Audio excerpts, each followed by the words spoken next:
Students welcome to PhD jobs and admission. This is Gauri and today session में आप सभी के साथ अलीगढ़ मुस्लिम यूनिवर्सिटी यहाँ पे जो पीएचडी एडमिशन्स टेस्ट होने वाली है उसमें जो रिसर्च मेथोडोलॉजी का सब्जेक्ट है वो सिखा रही हूँ। एंड इन टुडे सेशन हम thesis writing in research methodology देखेंगे by using MCQs. Thesis writing हम सभी को पता है जो कि हम मास्टर्स में करते हैं एंड थीसिस हमें सभी को लिखना पड़ता है after we do the research, right.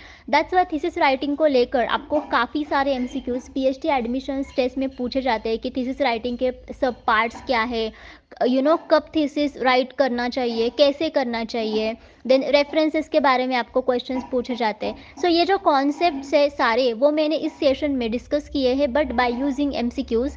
That's Y आपको ये सेशन एंड तक देखना है ताकि आपके जो डाउट्स है रिलेवेंट टू दिस टॉपिक वो क्लियर हो जाए। Okay, so students now let us begin with this session. So आप सभी को तो पता है एएमयू यानी कि अलीगढ़ मुस्लिम यूनिवर्सिटी यहाँ पे पीएचडी एडमिशन्स टेस्ट होने वाली है फॉर दिस ईयर, जिस टेस्ट को सभी को देना है।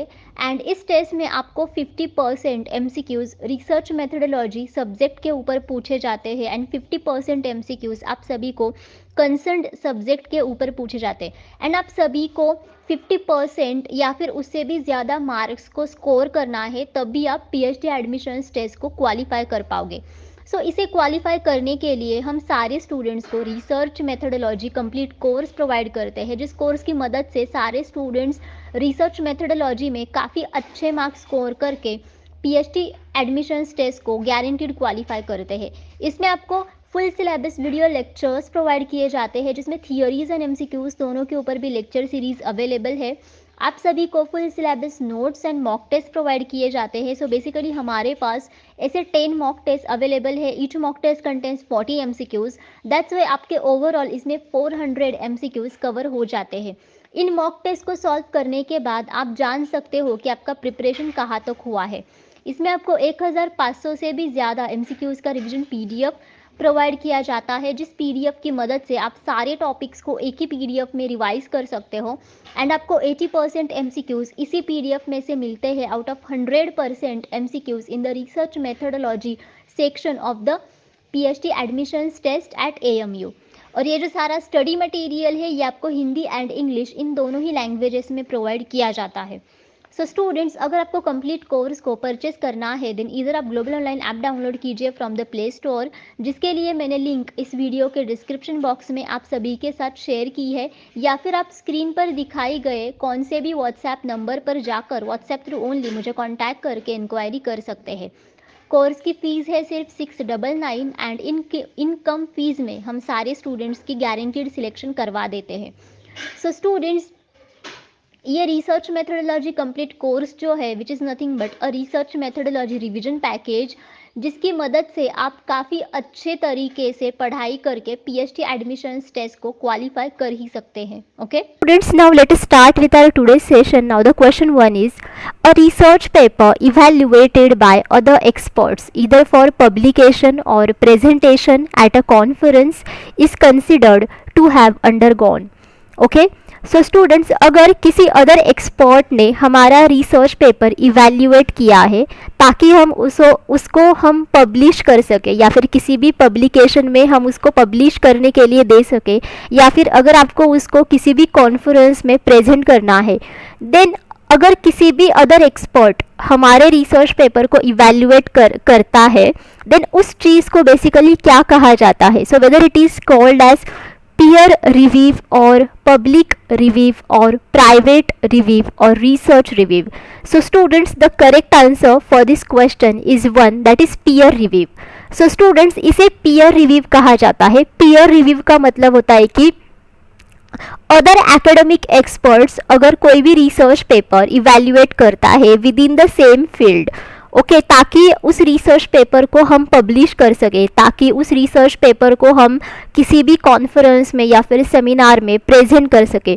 सो वो जो इवैल्यूएशन की प्रोसीजर होती है जो कि अदर एकेडमिक एक्सपर्ट्स करते हैं इन the same field of study, उसे बेसिकली पीयर रिव्यूइंग कहा जाता है। ओके, एंड इसकी वजह से हम लोग रिसर्च पेपर की जो क्वालिटी होती है, उसकी जो एक्यूरेसी होती है, वैलिडिटी होती है, उसको जांच कर सकते हैं बिफोर इट्स पब्लिकेशन और presentation at the conference. Okay, that's why the correct answer over here is 1.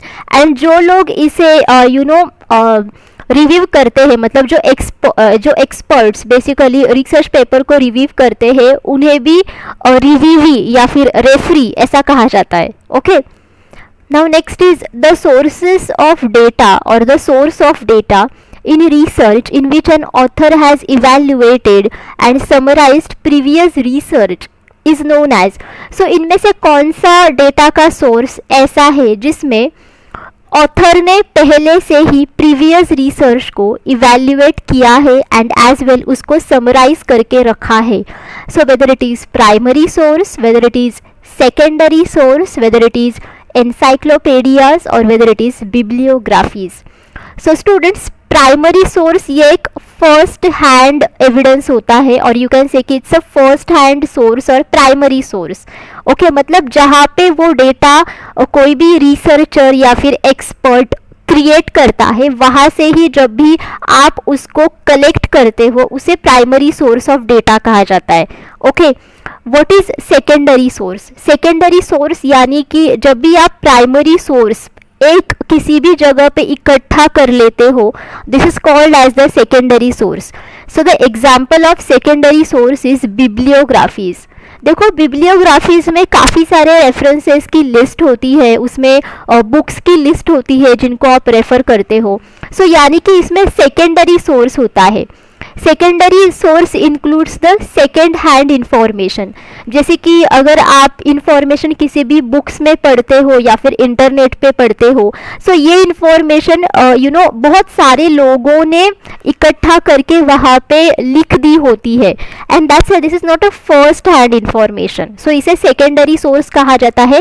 And the example of primary source यानी कि उसी टाइम पीरियड में अगर न्यूज़पेपर में कोई भी न्यूज़ छपती है, so this is called as primary source because उसी टाइम पीरियड में पहली बार वो न्यूज़ छप गई है बाय द फर्स्ट पर्सन और by the first user. All of you getting?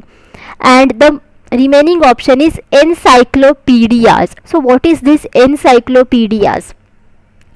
so encyclopedias ये एक टर्शरी सोर्स है. टर्शरी सोर्स का मतलब होता है कि जब भी आप प्राइमरी एंड सेकेंडरी सोर्सेस से लिया हुआ डेटा किसी भी एक ही जगह पे इकट्ठा करके रखते हो, so it forms the tertiary source.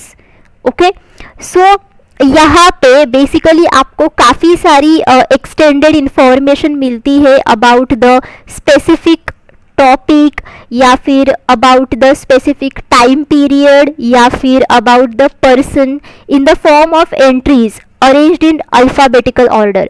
सो यहाँ पे जितने भी सारी इंफॉर्मेशन आपको मिलती है अबाउट द टॉपिक या फिर टाइम पीरियड या फिर पर्सन, वो सारी इंफॉर्मेशन एक अल्फ़ाबेटिकल ऑर्डर में लिखी होती है. So this is called as tertiary source and the example is encyclopedias. And that's why देखो, अगर कोई भी सोर्स ऑफ डेटा ऐसा है जिसमें ऑथर ने पहले रिसर्च के वर्क को इवैल्यूएट करके रखा है एंड एज वेल समराइज करके रखा है, then obviously it would be the tertiary source and that's why your correct answer over here should be encyclopedias. Okay students, इसी के साथ हम सभी को AMU PhD एडमिशन्स टेस्ट को क्वालिफाई करने के लिए पेपर 2 का भी स्टडी मटेरियल प्रोवाइड करते हैं, जिसकी मदद से सारे स्टूडेंट्स पेपर 2 यानी कि कंसर्न सब्जेक्ट सेक्शन में काफ़ी अच्छे मार्क्स स्कोर करते हैं, जिसमें आपको full syllabus notes and MCQs provide किए जाते हैं. सो MCQs में आपको most expected MCQs and PYQs provide किए जाते हैं, जिनकी मदद से सारे स्टूडेंट्स पेपर 2 में काफ़ी अच्छे मार्क्स स्कोर करते हैं. स्क्रीन पर ये जितने भी सारे सब्जेक्ट्स मैंने मेंशन किए हैं, इन सारे सब्जेक्ट्स के ऊपर करंटली हमारे पास पेपर 2 का स्टडी मटेरियल अवेलेबल है.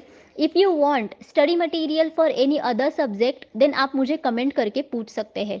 पेपर 2 स्टडी मटेरियल की फ़ीस सिर्फ 999 है एंड इनकम फीस में हम सारे स्टूडेंट्स का गारंटीड सिलेक्शन करवा देते हैं. टू ज्वाइन आवर कोर्सेज आप स्क्रीन पर कौन से भी नंबर्स पर जाकर व्हाट्सएप थ्रू ओनली मुझे कांटेक्ट करके इंक्वायरी कर सकते हैं. पेपर 2 स्टडी मटेरियल आप सभी को पीएचडी एडमिशन टेस्ट को क्वालिफाई करने के लिए तो मदद करेगा ही, बट उसी के साथ वो आप सभी को इंटरव्यू सेशन को क्वालिफाई करने के लिए भी काफ़ी हेल्प करेगा, बिकॉज इंटरव्यू सेशन में आपको काफ़ी सारे एमसीक्यूज कंसर्न्ड रिसर्च टॉपिक के बारे में पूछे जाते हैं. Okay. Arrange the following components of a research paper written in APA style in correct order. So यहाँ पे आपको 4 जो components दिए हैं about the research paper and हमें ये कंपोनेंट्स एक करेक्ट ऑर्डर में लगाने हैं according to the APA style. So APA का फुल फॉर्म है American Psychological Association. So American Psychological Association का एक तरीका होता है किसी भी प्रकार के रिसर्च पेपर को या फिर रेफरेंसेस को लिखने का. उनकी एक स्पेसिफिक स्टाइल होती है एंड उस स्टाइल को एपीए स्टाइल कहा जाता है. So according to the APA style जो तरीका है रिसर्च पेपर को लिखने का, उनमें से सबसे पहला जो कंपोनेंट है जो हमें लिखना चाहिए वो है title page. Okay, the title page. Then your second component would be abstract. What? Abstract. Then जो थर्ड है वो है इंट्रोडक्शन. इंट्रोडक्शन. फोर्थ है मेथड यानी कि data collection methods. Then fifth one is results. So जो ऊपर का मेथड्स है इसमें डेटा एनालिटिकल मेथड्स भी आते हैं. Okay. Now sixth one is discussion. So the discussion part. The seventh one is references. References. The eighth one is tables and the ninth one is figures. Okay, so tables and figures होने के जो chances है वो research topic के ऊपर होते हैं. मतलब कई रिसर्च टॉपिक में काफ़ी सारे टेबल्स आपको यूज़ करने पड़ते हैं एंड एज वेल फिगर्स भी यूज़ करने पड़ते हैं. फिगर्स यानी कि डायग्राम्स. ओके, और you can say graphical representation of the data. So according to this correct order you can say that your correct answer to this question should be 1 because यहाँ पे सबसे पहले आएगा abstract. ओके, देन उसके बाद में आएगा रेफरेंसेस. देखो रेफरेंसेस. देन उसके बाद में आएगा tables and the last one is figures. बाकी के बीच वाले ऑप्शंस यहाँ पे मेंशन नहीं किए हैं. Next is which of the following are examples of parenthetical citations. Now इनमें से कौन से पैरेंथेटिकल साइटेशंस के एग्जाम्पल्स है. सो स्टूडेंट्स, साइटेशंस का मतलब होता है कि you are referencing style and parenthetical ये एक रेफरेंसिंग स्टाइल है और ये एक रेफरेंसेस लिखने का तरीका है. एंड यहाँ पे आप जो क्रेडिट देते हो वो आप पैरेंथेसिस को क्रेडिट देते हो. ओके, और आप यहाँ पे पैराफ्रेजेस को क्रेडिट देते हो. मतलब अगर कोई भी पैराफ्रेज आपने लिखा है एंड एंड उस पैराफ्रेज को अगर आपने कहाँ से भी रेफर किया है देन उस पैराफ्रेज को अगर आपको क्रेडिट देना है या फिर उस पैराफ्रेज के रेफरेंस को आपको लिखना है. So this is called as parenthetical citations.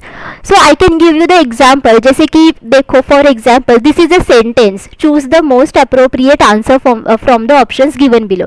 सो ये सेंटेंस मैंने कहीं और जगह से कॉपी किया है एंड यहाँ पे पेस्ट किया है. यानी कि मैंने कई और सोर्स का इस्तेमाल किया है, उसको रेफर किया है एंड उसको रेफर करने के बाद मैंने ये सेंटेंस वहाँ से कॉपी करके यहाँ पे पेस्ट किया है. सो इस पर्टिकुलर पैराफ्रेज को या फिर सेंटेंस को अगर मुझे नाम देना है रेफरेंस का, मतलब उस पर्टिकुलर रेफरेंस को अगर मुझे यहाँ पे क्रेडिट देना है देन इसके बाद मैं उसका नाम लिखूंगी. मतलब उस सोर्स का मैं नाम लिखूंगी जहाँ से मैंने ये पैराफ्रेज लिया है. सो इसे कहा जाता है parenthetical citation. All of you getting? Okay, and इसमें मोस्टली ऑथर का नाम लिखा हुआ होता है एज वेल publication date and page number. ये 3 ही चीज़ें यहाँ पे होती है. Okay, all of you understood. And इनमें से जो एपीए स्टाइल है, देन हार्वर्ड स्टाइल है, देन शिकागो स्टाइल है एंड एमएलए स्टाइल है, ये 4 ऐसे साइटेशंस है जो पैरेंथेटिकल साइटेशंस है. And that's why your correct answer should be 1 over here. So let us see one by one all of these parenthetical styles. So इनमें से सबसे पहला है APA style. Okay, so according to the APA style आप इसे author date citation कह सकते हो, बिकॉज इसमें आप ऑथर्स का लास्ट नेम एंड उसका पब्लिकेशन डेट लिखते हो. मतलब उस पर्टिकुलर टेक्स्ट का या फिर आर्टिकल का या फिर जर्नल का आप क्या करते हो, पब्लिकेशन डेट लिखते हो after the name of the authors last name. Then next is Harvard referencing style. इसमें आप सिर्फ ऑथर का नेम लिखते हो, you write only the name of the author. Then next is Chicago. So Chicago is a author date system and ये similar होती है according to the APA style. मतलब जैसे ही आप एपीए स्टाइल से लिखते हो पैरेंथेटिकल साइटेशंस, वैसे ही आप शिकागो स्टाइल से भी लिखते हो, बट थोड़े फार डिफरेंसेस इसमें भी होते हैं. जैसे कि शिकागो में आप कॉमा देते हो after the year, then APA में आप नहीं देते हो. And the last one is MLA. So MLA is the author page citation. Okay, this is author page citation and इसमें आप ऑथर्स का लास्ट नेम लिखते हो एंड पेज नंबर या फिर पेज रेंज लिखते हो. जैसे कि यहाँ पे आप डेट लिखते हो ना पब्लिकेशन का, बट यहाँ पे आप पेज नंबर लिखते हो. That's why your correct answer over here should B 1. And जो वैनकोवर और साइटेशन है ये पैरेंथेटिकल साइटेशन नहीं है. This is also the name of the citation, but ये पैरेंथेटिकल साइटेशन नहीं है. Okay, next is in which of the following formats research abstract is a must. now इनमें से कौन से formats ऐसे हैं जिसमें आपको research abstract लिखना ही चाहिए, which is mandatory. research article, seminar paper presented, thesis, research synopsis. so students, research abstract, so abstract का मतलब होता है कि पूरे research का और पूरे research paper का एक प्रॉपर समरी जो कि आप बहुत ही कम वर्ड्स में लिखते हो. सो जिसमें कि मिनिमम वर्ड्स होते हैं 150 एंड मैक्सिमम होते हैं 250 और 300. ओके, इन्हीं वर्ड्स में आप जब भी पूरे रिसर्च पेपर की समरी लिखते हो उसे अब्स्ट्रैक्ट कहा जाता है. एंड इसमें जो रिसर्च आर्टिकल है, सो बेसिकली रिसर्च आर्टिकल ये बेसिकली क्या होता है कि अगर आप किसी भी प्रकार का रिसर्च करते हो देन ऑब्वियसली आफ्टर दैट आपको रिजल्ट्स मिलते हैं. सो उस रिजल्ट्स के जो रिव्यूज होते हैं वो रिव्यूज रिसर्च आर्टिकल में होते हैं. एंड रिसर्च आर्टिकल ये हमेशा पीयर रिव्यूड जर्नल्स में पब्लिश किए जाते हैं. एंड जब भी आप रिसर्च आर्टिकल्स को लिखते हो देन उसको भी लिखने का एक तरीका होता है. जैसे कि रिसर्च आर्टिकल में सबसे पहले आप लिखते हो टाइटल, उसका टाइटल क्या है. Then after that you write the abstract. Then abstract के बाद आप लिखते हो इंट्रोडक्शन. इंट्रोडक्शन के बाद आप लिखते हो मेथोडोलॉजी. मेथोडोलॉजी में मोस्टली आप ये लिखते हो कि आपने कितने सारे डेटा कलेक्शन मेथड्स को यूज़ किया है. Then after that you write the results. Then results के बाद आप डिस्कशन लिखते हो. डिस्कशन के बाद रेफरेंसेस लिखते हो. So this is the common criteria of writing a research article. देखो रिसर्च आर्टिकल में आप अब्स्ट्रैक्ट लिखते हो, दैट्स व्हाई ये आपका आंसर आएगा. Next is seminar paper presented. So जब भी आप किसी भी सेमिनार में रिसर्च पेपर को प्रेजेंट करते हो, so this is called as seminar paper. So seminar paper में सबसे पहले आपको अब्स्ट्रैक्ट लिखना पड़ता है. Then after that you write the background information of the research. Then after that आप एनालिसिस लिखते हो, मतलब data analysis. And then next one is conclusion. So यहाँ पे भी आप अब्स्ट्रैक्ट लिखते हो. सो ये भी आपका आंसर आएगा. एंड थीसिस, थीसिस तो आप सभी को पता है व्हाट इज दैट. थीसिस तो हम सब ने लिखा है जब भी हमने हमारा मास्टर्स का डिसर्टेशन प्रोजेक्ट किया था. सो थीसिस ये बेसिकली एकेडमिक इंटीग्रेशन का एक पार्ट है. एंड विदाउट थीसिस आपकी मास्टर्स डिग्री फुलफिल नहीं होती है. एंड दैट्स वाई थीसिस लिखने का भी एक तरीका होता है जिसमें सबसे पहले आप क्या लिखते हो, टाइटल लिखते हो. Then after that you write the abstract. Then आप इंट्रोडक्शन लिखते हो, राइट.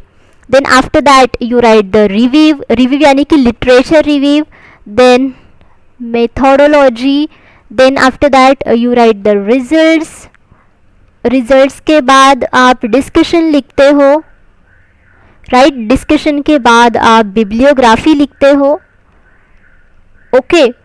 एंड इंट्रोडक्शन के पहले एंड अब्स्ट्रैक्ट के बाद आप टेबल्स भी ड्रॉ करते हो। टेबल्स यानी कि और इंडेक्स टेबल कि किस पेज पर क्या है। So again thesis includes abstract, so ये भी आपका आंसर आएगा। And the last option is research synopsis. Research synopsis का मतलब होता है कि प्लान फॉर अ रिसर्च, मतलब रिसर्च के लिए किया गया प्लान, यानी कि research synopsis. And that's why research synopsis में रिसर्च प्रॉब्लम को लिखा जाता है, देन आफ्टर दैट उसमें ऑब्जेक्टिव्स को लिखा जाता है, देन आफ्टर दैट उसमें हाइपोथेसिस को लिखा जाता है, देन प्रोसीजर मतलब किन किन प्रोसीजर्स का आप इस्तेमाल करोगे, then research design, then sample to be selected मतलब किस प्रकार का सैंपल आप सिलेक्ट करोगे, then after that tools, tools यानी कि data collection tools, then analysis and interpretation of data, okay, interpretation of data and उसके पहले analysis, okay. That's why here देखो आप अब्स्ट्रैक्ट नहीं लिखते हो सिनॉप्सिस में, एंड दैट्स वाई ये आपका आंसर नहीं आएगा। So your correct answer should be 3, 1, 2 and 3। What is the full form of MLA as a referencing style? So हमने इसी वीडियो में देखा था पिछले क्वेश्चन में अबाउट MLA कि ये एक रेफरेंसिंग स्टाइल है, एंड इसका फुल फॉर्म यहाँ पे आपको पूछा है। Weather it is machine language adaptation, weather it is modern language association, whether it is management language authority, whether it is mainstream language association. So students, MLA का जो full form है वो है modern language association, and MLA ये 2 parts में लिखा जाता है। उनमें से सबसे पहला है इन टेक्स्ट साइटेशन, यानी कि जब भी आप टेक्स्ट लिखते हो देन उसमें जो टेक्स्ट के जो रेफरेंसेस होते हैं, ओके, वो आप टेक्स्ट के बाद लिखते हो। So this is called as in text citation, जिसमें आप बेसिकली क्या लिखते हो, जिसमें आप ऑथर का नाम लिखते हो, यानी कि ऑथर का last name, and then after that page number लिखते हो या फिर पेज रेंज लिखते हो, okay. And the second part of this is works cited, okay. Works cited का मतलब है कि पूरे रेफरेंसेस की जो लिस्ट होती है दैट इज एक्चुअली जो कि सबसे एंड में होती है after the research result section, okay. So this is work cited. So ये 2 पार्ट्स होते हैं मॉडर्न लैंग्वेज एसोसिएशन के। When 2 or more successive footnotes refer to the same work, which one of the following is used? Okay, जब भी 2 या फिर उससे भी ज़्यादा सक्सेसिव फुटनोट्स एक ही वर्क को रेफर करते हैं, देन उसके लिए आप इनमें से कौन सा शॉर्ट फॉर्म यूज़ करोगे? वेदर यू विल यूज़ आईबिड या फिर AL या फिर ऑप सीट या फिर लोक सीट। सो स्टूडेंट्स, जब भी आप फुटनोट्स लिखते हो, फुटनोट्स का मतलब होता है कि जब भी आपका पूरा रिसर्च पेपर लिख के होता है, देन रिजल्ट्स के बाद जब भी आप रेफरेंसेस की लिस्ट लिखते हो, देन उसमें काफ़ी सारे ऐसे शॉर्ट फॉर्म्स इस्तेमाल किए जाते हैं, एंड उन्हें एंड बेसिकली ये सारे शॉर्ट फॉर्म्स फुटनोट्स में इस्तेमाल किए जाते हैं, ओके। एंड सो ये सारे शॉर्ट फॉर्म्स है, ओके। एंड जब भी 2 या फिर उससे भी ज़्यादा सक्सेसिव फुटनोट्स को आपको लिखना है, एंड ये फुटनोट्स बेसिकली अगर एक ही वर्क को रेफर करते हैं, देन उनको लिखने के लिए एक शॉर्ट फॉर्म इस्तेमाल किया जाता है। So what is that? So this short form is called as ibid, okay. So ibid का मतलब है कि आईबिडेम, यानी कि in the same place, in the same place, okay. So students, अगर पहले फुटनोट में आपने एक वर्क को रेफर किया है, एंड उसी फुटनोट को अगर आपको आगे के फुटनोट में रेफर करना है, देन आप क्या लिखोगे? Ibid in the same place, because successive footnotes वो भी 2 या फिर उससे भी ज़्यादा एक ही वर्क को रेफर कर रहे हैं। All of you getting? And that's Y ये पूरा सेंटेंस लिखने की बजाय आप आईबिड लिखोगे, जिसका मतलब है इन द सेम प्लेस। मतलब इन द सेम प्लेस को लिखने की बजाय आप क्या लिखोगे? Ibid, okay, what is et al? Et al का मतलब है एंड अदर्स। जब भी आपको दो से भी ज्यादा ऑथर्स का नाम लिखना है, देन इन दैट सिचुएशन आप सारे ऑथर्स के नाम नहीं लिखते हो, आप सिर्फ एक ही ऑथर का नाम लिखते हो and after that you write al and others. All of you getting? What is opposite? Opposite का मतलब क्या है? ऑपोजिट का मतलब होता है in the work cited. Okay, in the work cited. जब भी आपको फुल टाइटल ऑफ वर्क को बार बार रिपीट करना होता है, देन उसके टाइटल को बार बार रिपीट करने की बजाय आप वहां पे लिखते हो opposite. Okay, for example bibliography में एक साइटेशन आपने लिखा है, ओके, एंड उस साइटेशन का फुल नाम आपको रीडर को रेफर करना है, ओके, देन उसके लिए आप मेंशन करोगे opposite in the work cited, okay, instead of writing the title of the cited work. Okay, now what is log seat? So it is used to repeat title and page number for given work. Okay, जैसे कि op seat में अगर title repeated होता है in the same work, okay, and अगर आपको उस title को रीडर को रेफर करना है, देन उसके लिए जैसे कि आप ऑपोजिट मेंशन करते हो वैसे ही आप लोग सीट मेंशन करते हो उसी समय। बट यहाँ पे एक ही डिफरेंस है कि इसमें आप पेज नंबर को भी रेफर करते हो, बट ऑपोजिट में आप सिर्फ टाइटल के लिए रेफरेंसेस देते हो, बट लोग सीट में आप पेज नंबर को भी रेफर करते हो along with the title of the cited work. Okay, that's why here in this case your correct answer should be 1 in the same place. So आपको ये सारे शॉर्ट फॉर्म्स एंड उसके meanings याद रखने हैं एंड कब किस समय आपको ये शॉर्ट फॉर्म्स इस्तेमाल करने हैं वो भी आपको याद रखना है। Which of the following abbreviations used in footnotes and endnotes means in the same place? देखो इनमें से कौन सा एब्रीविएशन ऐसा है जो आप footnotes and endnotes में इस्तेमाल करोगे जिसका मीनिंग है in the same place, whether it is et al, whether it is loc cit, whether it is ibid, whether it is op cit. Obviously the correct answer for this question should be 3 ibid. जैसे कि हमने पिछले ही question में देखा था, आईबीड का मतलब होता है in the same place. Okay, अगर आपके सक्सेसफुल 2 या फिर उससे भी ज़्यादा फुट नोट्स एक ही रेफरेंसेस को रेफर करते हैं, देन उसके लिए आप लिखोगे इन the same place. All of you getting? That's why your correct answer should be 3. The dash of a research article is placed near it's beginning. Now इनमें से कौन सा ऑप्शन ऐसा है जो रिसर्च आर्टिकल में आप एकदम से ऐसे बिगिनिंग में लिखते हो?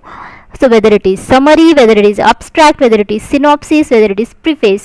So obviously students, जैसे कि हमने पिछले ही क्वेश्चन में देखा था कि जब भी आप रिसर्च आर्टिकल लिखते हो देन उसमें सबसे पहले आप टाइटल लिखते हो, then after that you write the abstract.